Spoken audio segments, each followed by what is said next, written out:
Assalamualaikum warahmatullahi wabarakatuh. Waalaikumsalam warahmatullahi wabarakatuh. Perkenalkan, nama saya Jim Robuna dari PBSI tingkat 3. Kali ini saya akan mewawancarai narasumber untuk memenuhi mata kuliah sosiolinguistik yang bertemakan atau yang bertopik pendidikan literasi di Indonesia. Untuk mempersingkat waktu, saya persilakan untuk memperkenalkan diri terlebih dahulu. Assalamualaikum warahmatullahi wabarakatuh. Waalaikumsalam. Perkenalkan, nama saya Rizky Ramadan. Saya sebagai pengurus Mari Baca di Kampung Warung. Oke, terima kasih. Oke, kita lanjut saja ke pertanyaan yang pertama. Menurut Anda, apa penyebab kurangnya minat baca di Indonesia? Oke, untuk pertanyaan pertanyaan menurut saya mah satu karena kemajuan zaman dan teknologi, kedua faktor lingkungan. Jadi untuk pertama, mengapa saya bisa menjawab karena faktor teknologi dan kemajuan zaman, karena saya bukan menyalahkan kemajuan zamannya, tapi saya menyalahkan orang tua atau didikan yang mana kemajuan zaman tersebut dan teknologi tersebut tidak diimbangi dengan arahan dan tuntunan dari orang tua. Seperti itu. Dan untuk faktor lingkungan, menurut saya kurangnya arahan sama seperti apa yang di teknologi juga, kurang arahan dan juga kurang saling memberitahu, Saling mengingatkan itu yang saya rasa itu kurang banget sih. Seperti Selanjutnya itu. untuk pertanyaan kedua, Ya. seberapa penting literasi menurut Anda? Nah, ini penting banget menurut saya, sangat penting, karena dengan literasi kita bisa bisa membuat dunia menjadi lebih baik. Dua, dengan literasi kita bisa lebih memaknai apa yang kita baca, dan kita bisa menikmati atau merasakan apa yang kita lihat. Seperti baik, terima kasih.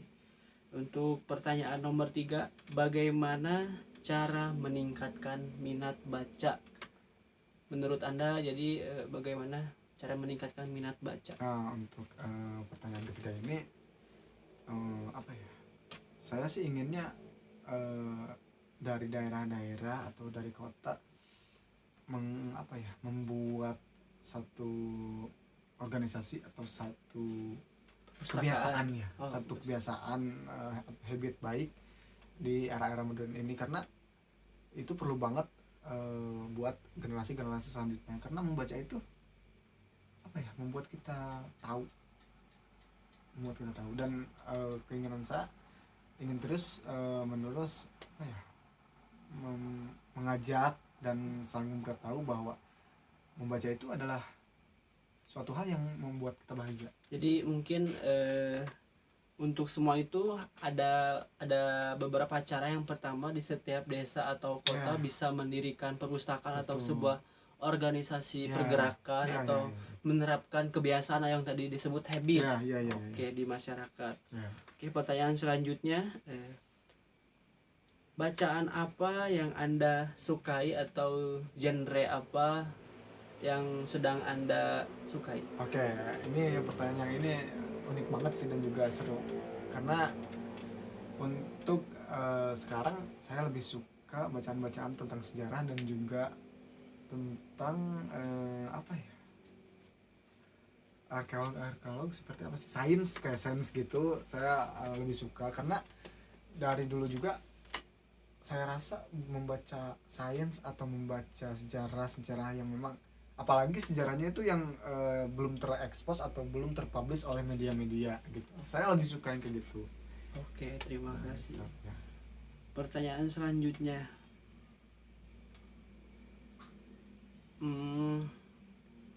apakah Anda sering membaca?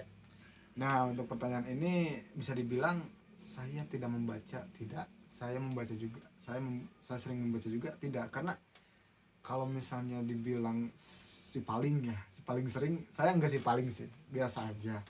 Kalau misalnya disebut enggak juga enggak gitu. Jadi saya bisa menjadi orang yang sangat suka membaca, dan saya bisa jadi orang yang suka membaca tapi kalau cek orang Sunda mah belang petong gitu tanya gitu. Oke. Seperti itu.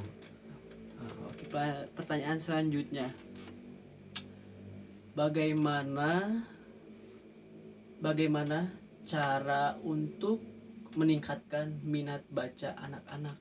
Nah, untuk meningkatkan minat baca anak-anak dari saya sih dengan adanya apa ya, perlombaan-perlombaan dan juga Apakah dengan adanya perpustakaan keliling Nah. atau dengan buku-buku yang menarik? Nah, itu juga bisa ya. Cuman yang saya rasa untuk anak-anak sekarang ya lebih sukanya itu yang ada hadiahnya gitu dengan paham gitu. Jadi ayah puntennya ayah hadiahan teh dengan. Oke. Jadi saya ingin meningkatkan minat baca teh dengan reward si anak-anak. Jadi ketika anak-anak membaca tuh lebih semangatnya tuh karena ada reward gitu kan, bukan sama teman-teman membaca. Dan memang tujuannya itu bukan semata-mata dikasih hadiah, tapi supaya anak-anak bisa menikmati membaca itu dengan apa yang mereka sukai, yaitu ya dikasih reward. Karena saya bilang tadi anak-anak sekarang suka yang diberi hadiah-hadiah lah itu nama gitu ya. Nah gitu. Selanjutnya pertanyaan terakhir. Oke.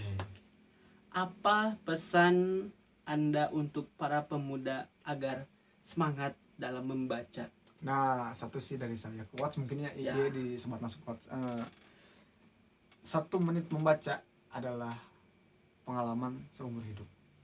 Udah sih itu aja. Jadi lebih spesifiknya mah jangan buang waktu Anda dengan hal-hal yang kurang berguna. Jadi minimal dari 1 menit kali 24 jam Anda bisa membaca, entah apapun itu bacaan. Entah apapun. Jadi bisa luangkan waktu Anda dari membaca. Oke, baik, terima kasih. Terima kasih Saudara Iki yang telah bersedia menjadi narasumber pertama saya. Selanjutnya saya akan mewawancarai 2 narasumber berikutnya. Terima kasih. Wassalamualaikum warahmatullahi wabarakatuh. Assalamualaikum warahmatullahi wabarakatuh. Kali ini saya akan mewawancarai narasumber yang kedua untuk topiknya yaitu tentang pendidikan, yaitu minat baca di Indonesia. Narasumbernya Bapak Lukman Al-Munir dari Kampung Warung Jambu. Baik Pak, izin bertanya. Pertama, menurut Bapak apa penyebab kurangnya minat literasi di Indonesia? Pertama, pengaruh dari gadget ya. Jadi kebanyakan game online, slot khususnya, jadi malas untuk membaca yang tentang ilmu pengetahuan. Baik. Pertanyaan nomor 2, seberapa penting literasi menurut Bapak? Sangat penting karena membaca kan gudang ilmu. Semakin banyak membaca, kita akan semakin banyak luas wawasan pengetahuannya. Baik ya, terima kasih. Pertanyaan nomor 3, menurut Bapak bagaimana cara meningkatkan minat baca anak-anak atau para remaja di Indonesia?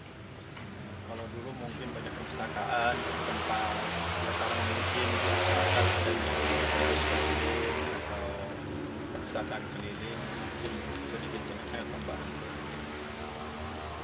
Baik, pertanyaan nomor 4 Pak, apakah faktor lingkungan yang menyebabkan kurangnya minat baca? Ya karena sering main gadget, main game online, jadi orang malas, apalagi banyak mabar gitu minta. Jadi malas untuk belajar, untuk apa, jadi kebanyakan untuk hiburan, untuk apa kan dari game online, jadi malas untuk membaca untuk yang berhubungan kegiatan yang positif ya. Positif lah. Pertanyaan terakhir, apa pesan Bapak untuk para pemuda agar semangat membaca? Ya kurangi dari game online kalau bisa, untuk pemerintah ya dipersempit lah untuk masalah itu. Yang kedua, di tiap desa perdesaan diadakan perpustakaan keliling, dan bagi pemuda-pemuda khususnya para pengajar dipersempit lah ruang gerak dari game online dan diharuskan untuk banyak membaca. Baik Pak, terima kasih atas waktunya. Kurang lebih mohon maaf. Assalamualaikum warahmatullahi wabarakatuh. Terus Pak. Oh ya, sama. Pertanyaan pertama, menurut Anda apa penyebab kurangnya minat literasi di Indonesia? Penyebabnya karena malas. Satu, malas. Dua, tidak ingin tahu apa yang ada di dalam buku. Terus ketiga, mungkin kebanyakan main handphone. Karena udah ada handphone kan lebih asik gitu kan, keasikan. Waktu juga banyak yang terbuang. Ya keempat, karena tidak mau tahu sejarah gitu. Karena di dalam buku itu banyak tema-tema yang bagus gitu. Ya enggak hanya buku bacaan, tapi novel juga bagus untuk dibaca gitu. Sangat disayangkan menurut saya, Jim, ketika generasi sekarang minat membacanya sangat kurang, itu sangat disayangkan gitu. Karena kalau kornea kita satu hari pun dilihat untuk main handphone gitu, sangat disayangkan karena akan menyebabkan kerusakan. Kalau misalkan kita membaca buku gitu, misalkan sehari 2 jam atau 3 jam, itu sangat bagus karena efeknya itu kita tahu gitu. Misalkan buku A tentang ini yang tadinya tidak tahu, kita menjadi tahu. Oke, baik, terima kasih. Lanjut pertanyaan nomor 2. Seberapa penting literasi menurut Anda? Sangat penting. Sangat penting Karena bagus untuk pengetahuan otak dan diri kita sendiri. Pertanyaan nomor 3. Bagaimana cara meningkatkan minat baca di lingkungan keluarga atau di lingkungan sekitar? Kita harus mempromosikan satu buku dulu. Misalkan buku yang ia senangi ya. Misalkan kita beli ini buku yang ia senangi, terus kita baca bareng-bareng gitu. Lama tahun juga banyak yang bakal banyak baca buku gitu. Tergantung kita sih, Jim, gimana gitu cara memperkenalkan buku kepada generasi sekarang. Baik. Pertanyaan nomor 4. Apakah faktor lingkungan yang menyebabkan kurangnya minat baca? Betul.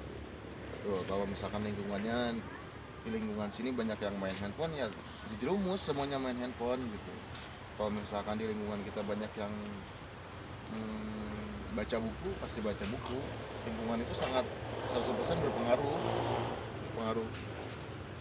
Nah, bagaimana cara mengatasi lingkungan yang kurang sehat? Memang lingkungan sekarang tidak sehat, Jim. Kita tidak bisa memberikan vitamin 100% kepada lingkungan yang kurang bergizi. Menurut saya lingkungan sekarang tidak bergizi. Karena adanya teknologi, kita susah melawan teknologi, Jim. Melawan sistem kita susah. Ya kita harus memperbaiki lingkungan itu dimulai dari diri kita sendiri, Jim. Tetangga, teman gitu. Kalau banyak-banyak tuh susah, Jim. Susah sekali. Baik. Bacaan apa yang Anda sukai atau yang sedang dibaca sekarang? Kemarin baca rap Sopan, karya siapa ya lupa ya. Itu di dalamnya tuh ada lagu-lagu Iwake, lagu P-Squad, terus Neo, ada narasumbernya juga ada Ucok Homicide gitu. Itu kemarin bisa dibaca, keren. Keren. Apa yang membuat Anda termotivasi untuk membaca? Termotivasi karena ingin tahu, Jim, yang pastinya, Jim. Karena misalkan saya dapat buku rap Sopan, itu di dalamnya kan saya nggak tahu tentang apa. Pas saya baca itu, ternyata tentang perbedaan kultur di hip hop Amerika, Indonesia, Jepang, Australia. Jadi Beda-beda kultur. Jadi gitu. didasari rasa penasaran dan rasa ingin tahu. Saya ingin tahu. Oke. Pertanyaan terakhir. Apa pesan Anda untuk para pemuda agar semangat membaca? Pesan untuk pemuda. Pemuda agar lebih giat lagi membaca dan tetap istiqomah di jalannya. Apa ya pesannya?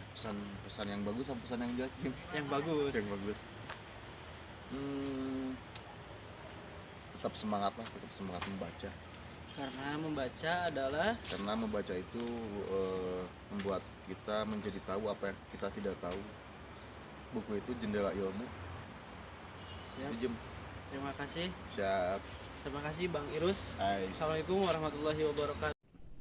Assalamualaikum warahmatullahi wabarakatuh. Perkenalkan, nama saya Ibnu Robuna, mahasiswa PBSI tingkat 3 yang akan memaparkan hasil observasi saya tentang variasi bahasa yang ada di masyarakat. Baik, menurut Halliday 1970 sampai 1990 membagi bahasa berdasarkan pemakai, yaitu dialek, dan pemakainya ada register. Baik, variasi bahasa dari segi penutur ada 4, yaitu idolek, yang kedua dialek, yang ketiga kornolek, yang keempat sosiolek. Nah, untuk pengertian idolek sendiri yaitu variasi bahasa yang bersifat perseorangan. Nah, untuk dialek adalah variasi bahasa dari sekelompok penutur seperti dicirikan dengan tempat atau wilayah kita tempat tinggal. Nah, untuk kornolek sendiri yaitu variasi bahasa yang digerakkan oleh kelompok sosial masa tertentu. Jadi kornolek itu lebih dari masa tertentu gitu. Yang terakhir sosiolek itu atau dialek sosial yang dicirikan dengan status sosial, golongan, usia, jenis kelamin, dan lain-lain. Nah, kan sebelumnya ada variasi bahasa dari segi penutur. Nah, yang kedua yaitu jenis variasi bahasa dengan tingkat golongan sosial para penuturnya. Yang pertama ada akrolek, yang kedua ada basilek, yang ketiga ada pulgar, yang keempat ada slang, dan yang kelima ada kolokial. Untuk pengertian akrolek sendiri, variasi sosial yang dianggap lebih tinggi atau lebih bergengsi. Nah, untuk basilek kebalikannya yaitu kurang bergengsi. Nah, merupakan bahasa yang dipakai orang yang tidak terpelajar kayak gitu. Nah, variasi bahasa slang atau variasi sosial yang bersifat khusus atau rahasia yang biasanya digunakan oleh para anak muda zaman sekarang. Nah, yang terakhir ada kolokial, yaitu percakapan sehari-hari bersifat kampungan. Nah, selain yang saya temukan variasi bahasa, ada juga interferensi bahasa. Interferensi bahasa merupakan proses masuknya unsur serapan ke dalam bahasa lain yang bersifat melanggar kaidah gramatikal bahasa yang menyerap. Contoh temuan hasil observasi saya. Narasumber mengatakan, "Ya, karena orang-orang sering main get-get dan game online." Seharusnya, "Ya, karena orang sering bermain gadget dan game online." Variasi bahasa atau jenis ragam bahasa yang pemakaiannya disesuaikan dengan fungsi dan situasi tanpa menghasilkan kaidah-kaidah pokok yang berlaku dalam bahasa yang bersangkutan. Contohnya, jadi orang kebanyakan mabar gitu ning tah. Nah, ini termasuk ke dalam dialek. Oke, selain ada variasi bahasa, ada interferensi bahasa, ada juga alih kode dan campur kode yang saya temukan dalam wawancara ketiga narasumber tersebut. Alih kode merupakan peralihan klausa dari satu bahasa ke klausa bahasa lain. Sedangkan campur kode merupakan penyisipan unsur bahasa lain di saat menggunakan suatu bahasa secara dominan. Nah, contoh yang saya temukan dari narasumber mengatakan suatu kebiasaan habit baik karena membaca itu membuat kita tahu. Nah, di sini si narasumber mengatakan suatu kebiasaan habit baik. Nah, yang dimaksud alih kode campur kode itu jadi narasumber mencampurkan bahasa asing ke dalam bahasa Indonesia yaitu habit atau kebiasaan. Oke. Mungkin itu yang dapat saya paparkan. Kurang lebihnya mohon dimaafkan. Wassalamualaikum warahmatullahi wabarakatuh.